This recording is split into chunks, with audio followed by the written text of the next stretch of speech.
Disclosing your own mistakes is risky because doing so can lead to negative consequences.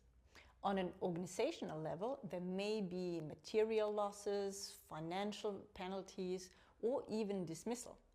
There can also be legal consequences, such as losing market access. And, of course, there is a personal level. Speaking openly about mistakes can harm your reputation, credibility, and also self-concept. For two clear reasons. First, mistakes are simply unavoidable in complex systems. Keeping them hidden is like ignoring the elephant in the room. And second, real learning opportunities only arise when setbacks and mistakes are discussed openly.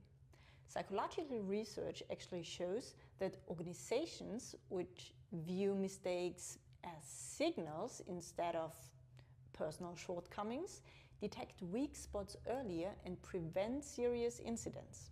Openly addressing mistakes enhances collective learning, reveals organizational flaws, and reduces repeated errors. So here it is important to keep the following paradox in mind.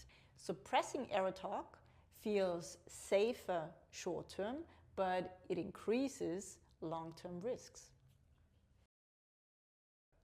To answer that, you need to understand what happens in a person's brain when this person is confronted with mistakes. In research, this process is called process of error reporting. It basically consists of three steps. First, error recognition. Second, situational assessment. And third, behavioral response. First, I have to realize that I've made a mistake, regardless of whether I actually understand its cause and nature. Then, second, I do have to do an internal situation assessment in which the risks and benefits of reporting the error are weighted up. This involves evaluating the risks and benefits for myself, for my team, and also for my organization. Finally, and based on the results of my risk-benefit assessment, I form a decision. I form a decision on whether to report errors or not and how to act on them. There are benefits on many levels. Let's start with the personal level. When you talk honestly about what went wrong, you're forced to analyze causes instead of simply ignoring them. So reflection helps to identify skill gaps, flawed assumptions, or simply poor decision making. Thus, it accelerates learning and self-improvement. Moreover, and somehow paradoxically, admitting mistakes often increases a person's trustworthiness. People view transparency often as a sign of maturity and integrity. It signals that you are not trying to hide problems or shift the blame. And this, in return, strengthens professional relationships. Finally, keeping failures private can magnify embarrassment and anxiety. So sharing them reduces emotional weight, builds psychological safety and resilience, and even strengthens the self-concept of an honest person. Absolutely.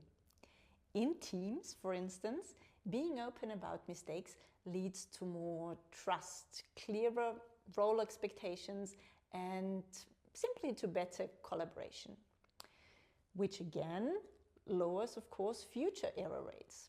On the organizational level, sharing mistakes makes, for instance, patterns visible, easier visible, and organizations can identify root causes such as flawed processes, unclear procedures, or let's say inadequate training, and fix it.